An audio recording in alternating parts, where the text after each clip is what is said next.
So hello everyone, आज देख लेते हैं गोल्ड सिल्वर और क्रिप्टो में क्या रहेगा। वीकली एनालिसिस कल के लिए क्या रहेगा। और बाकी जैसे गोल्ड का हमने बात करी थी पिछली वीडियोस में, लास्ट वीक संडे को तो ट्रेंड लाइन इसमें वन डे टाइम फ्रेम में आ रही थी। तो इसमें यहाँ पे इसने एक बार, दो बार, तीन बार टच करा है। फिर उसके बाद यहाँ से इसने इसके पहले इसके अंदर ही मूव करा था। फिर उसके बाद लास्ट जो वीक था संडे फ्राइडे को जो बनाई थी, हाँ, तो ये यहाँ पे रीटेस्ट कर रहा था ये वाली कैंडल 6 जून को, फ्राइडे को। तो तब एक्सपेक्टेड था कि तब मैंने कहा था कि ये यहाँ से नीचे जाना चाहिए। पर अभी जो फ़िलहाल है न्यूज़ की वजह से, जो अभी इसराइल ईरान का जो भी इशू चल रहा है उसकी वजह से, इसराइल यूएस और ईरान इनका, उसकी वजह से जो है ये अभी गोल्ड को शूट अप करा है, थोड़ा सा अप पंप हुआ है गोल्ड इसकी वजह से। और एक्सपेक्टेड नहीं तो, अगर नहीं होता तो एक्सपेक्टेड तो था कि यहाँ से नीचे जाता और इसको ब्रेक डाउन करके यहाँ पे तो कम से कम टेस्ट करता, और एक्सपेक्टेड था नीचे जाने का। पर अभी फ़िलहाल न्यूज़ की वजह से, सिर्फ और सिर्फ न्यूज़ की वजह से, वार की वजह से ये भी पंप हो रहा है गोल्ड। और बाकी ऐसी गोल्ड फ्यूचर्स की बात करी जाए तो ये भी गोल्ड फ्यूचर्स की भी थोड़ा अलग मूव करता है गोल्ड फ्यूचर इससे। तो ये यहाँ पे इसने ऑल टाइम हाई को ब्रेक कर दिया था, तो 1 लाख इसने क्रॉस कर दिया था। 1,04,03 का एक नया ऑल टाइम हाई बनाया था। तो ये जो है नया ऑल टाइम हाई बन गया ये।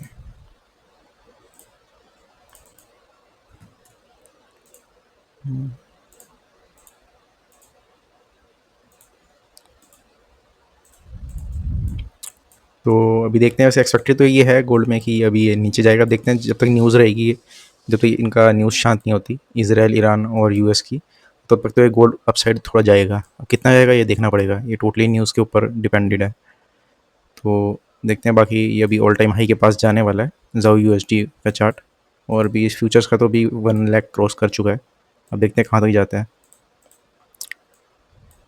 और बाकी सिल्वर का देख लेते हैं। सिल्वर का जैसे कि बात करी थी, यहाँ पे ये चैनल चल रहा था, तो वो चैनल के अंदर ही सिल्वर मूव कर रहा था। तो यहाँ पे मेरे ख्याल, हाँ, 6 जून फ्राइडे को बात करी थी, यहाँ से जो है ये इसके चैनल के अंदर ही मूव करना चाहिए। तो ये अभी जो है फ़िलहाल यहाँ से अपसाइड गया था, पर फॉल्स ब्रेकआउट था। यहाँ से फिर नीचे आके यहाँ से नीचे ही आ रहा है, जैसे कि बात करी थी ये आएगा तो नीचे ही। ये अभी चैनल में मूव करेगा, इतनी आसानी से इसको ब्रेकआउट करेगा नहीं। तो वीकली का टाइम फ्रेम पे देखा जाए तो ज़्यादा क्लियर होगा थोड़ा। वन डे टाइम फ्रेम में ऐसा लग रहा है कि ब्रेकआउट हो गया, पर वीकली टाइम फ्रेम में देखा जाए, क्योंकि जितना बड़ा टाइम फ्रेम होता है उतनी ज़्यादा एक्यूरेसी होती है किसी भी ट्रेड की, किसी भी व्यू की। तो यहाँ पे देखा जाए तो क्लियरली ये भी इसके चैनल के अंदर ही है, और इसके कैंडल भी जिस हिसाब से बन रही है, तो अभी तो इसमें 9 घंटे हैं। तो ये आज ही क्लोज हो जाएगी। तो इस वीक की ये वाली कैंडल ऐसे ही क्लोज होगी, इंडिसाइसिव कैंडल।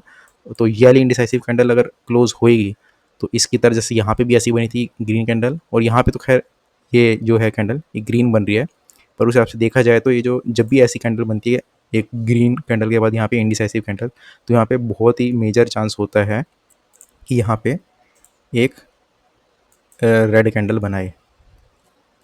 अच्छा खासा चांस होता है।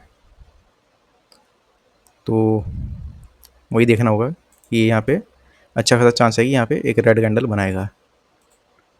ज़्यादातर चांस इसका यही है। और रेड कैंडल बनाएगा तो इसका ये यहाँ पे इसी को टेस्ट करेगा सबसे पहले। तो वन डे टाइम फ्रेम में देखा जाए तो इसको यहाँ पे चैनल को नीचे इस साइड टेस्ट करेगा $34 के आसपास। और उसको अगर ब्रेक डाउन करता है तो देखते हैं कितने नीचे जाता है। पर अभी तो फ़िलहाल ये यहाँ पे इसको टेस्ट तो करेगा नीचे आके। बाकी सिल्वर फ्यूचर्स में भी सेम ऐसी ऐसी पैटर्न में मूव कर रहा है, तो इसमें ऐसा सच कुछ खास है नहीं। तो ये गोल्ड सिल्वर का भी हो गया। और बाकी इसका क्रिप्टो का देख लेते हैं, बीटीसी का।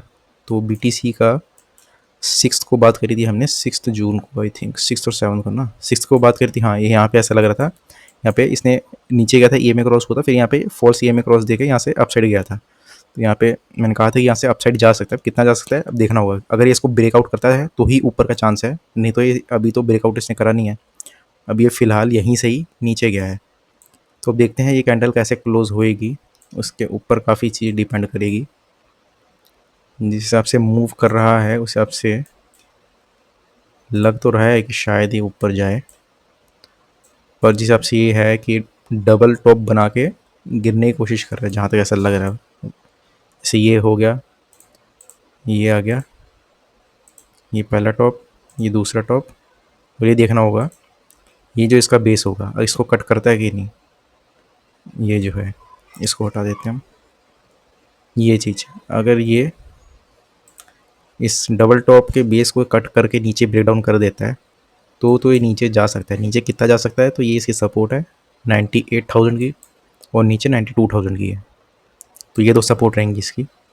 इसने यहाँ पे डबल टॉप तो बना दिया। अब देखते हैं डबल टॉप को इसको फॉलो करता है कि नहीं नीचे। नहीं तो ये भी हो सकता है, क्या पता है यहाँ से जिस हिसाब से बना रहा है ये। अभी तो फ़िलहाल ये सिमेट्रिक ट्रायंगल एज सच कोई वो नहीं है, पर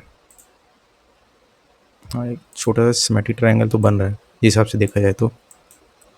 देखते हैं कैसा रहता है। हो सकता है अभी कुछ दिन इसे मूव करे इसी सिमेट्रिक ट्रायंगल में।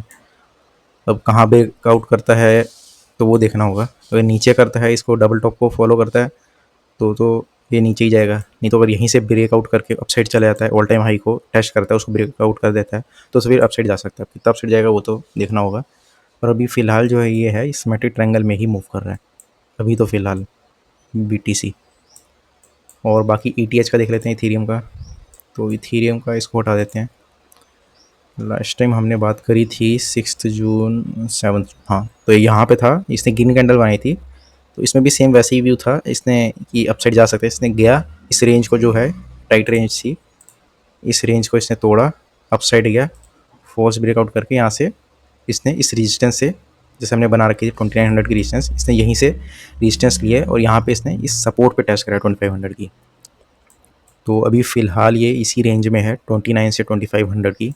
अब देखते हैं ये इसको क्या करता है, ब्रेक डाउन करता है कि नहीं नीचे की तरफ। तो यहाँ पे एक सिमेट्रिक तो नहीं, यहाँ पे असेंडिंग ट्रायंगल का पैटर्न है। तो अब देखते हैं इसको कैसे ये करता है। तो इसमें तो सिमेट्रिक ट्रायंगल बन रहा है अच्छा खासा।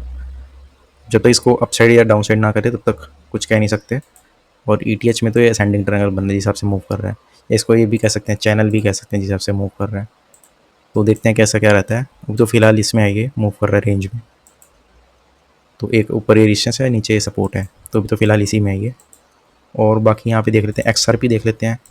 XRP में भी यहाँ पे 6 तारीख को यहाँ से अपसाइड गया था, तो तब ये एक्सपेक्टेड था कि थोड़ा ऊपर जाएगा। यहाँ पे ये गया इसी रेजिस्टेंस जो हमने पहले बना रखी थी 23,300 की जो रेजिस्टेंस थी।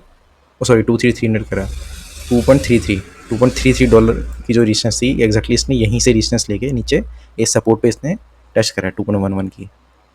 तो जो सपोर्ट रेजिस्टेंस है ये तो अच्छा खासा काम कर रही हैं फ़िलहाल। इसको यहाँ कर लेते हैं, ये सपोर्ट ये ठीक रहेगा 2.09। तो ये जो है रेंज अभी टाइट रेंज है, इसी में भी मूव कर रही है XRP। और इसमें कहाँ कहीं मूव करे तो देखना होगा, या तो नीचे या ऊपर कहीं किस साइड देखना होगा, किस साइड मूव करता है। अभी तो फिलहाल ये रेंज में ही मूव कर रहा है, या तो अप साइड ब्रेकआउट दे या तो नीचे ब्रेक डाउन करे। नीचे इसमें बहुत ज़्यादा स्कोप है नहीं, क्योंकि अगर नीचे जाएगा तो अच्छा खासा नीचे गैप बन सकता है। इंपॉर्टेंट सपोर्ट तो इसके लिए ये है ही अभी जो फिलहाल है 2.09, और इसके बाद जो नीचे सपोर्ट है ये 1.95 की है। तो ये क्योंकि यहाँ से कई बार टेस्ट करा है और इस सपोर्ट से भी इसने कई बार टेस्ट करा, तो ये दो तोड़ना मुश्किल होगा।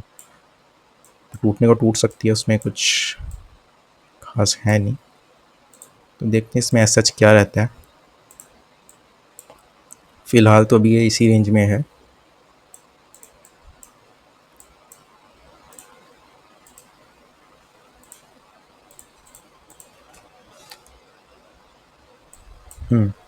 ये है इस रेंज में मूव कर रहा है अभी फ़िलहाल देखा जाए तो।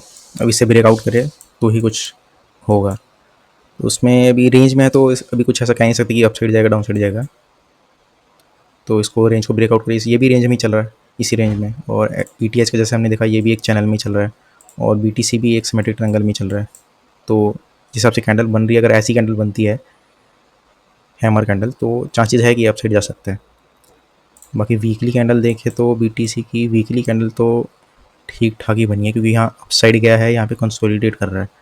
पर ये कैंडल्स जो है ऐसा इतनी ज़्यादा स्ट्रॉन्ग नहीं है, ये ठीक ठाक स्ट्रॉन्ग थी। अब ये बेरिश कैंडल है, तो कुछ भी कहना यहाँ पे मुश्किल है। हम देखते हैं कंसोलिडेट करके यहाँ पे क्या करता है। कि जिस हिसाब से ये है ट्रेंड लाइन आ रही है, यहाँ पे एक टॉप बना है, यहाँ पे इसने टेस्ट करा इस ट्रेंड लाइन की सपोर्ट पे, फिर एक बार यहाँ दोबारा टॉप बना है। हो सकता है यहाँ से नीचे आ जाए, ये भी चांस है पूरा। ETH के वीकली टाइम फ्रेम में देखें तो इसका भी सेम ऐसा ही है, इंडिसाइसिव कैंडल्स हैं ज़्यादातर। ये तो बेरिश कैंडल ही बन गई, ये वाली तो वीकली। तो ऐसा कुछ बॉडी इसमें है नहीं, विक्स ज़्यादा है इसमें। और XRP की देखा जाए तो XRP की फिर भी ठीक ठाक है, पर अभी कुछ भी कहना मुश्किल है, क्योंकि इसमें अगर वीकली में देखा जाए, अगर ये नीचे जाएगा तो EMA क्रॉस कर देगा। अगर EMA क्रॉस कर दिया फिर तो नीचे तो फिर खुला समुंदर है। देखते हैं क्या रहेगा। अभी के लिए बस करते हैं, ठीक है, थैंक यू।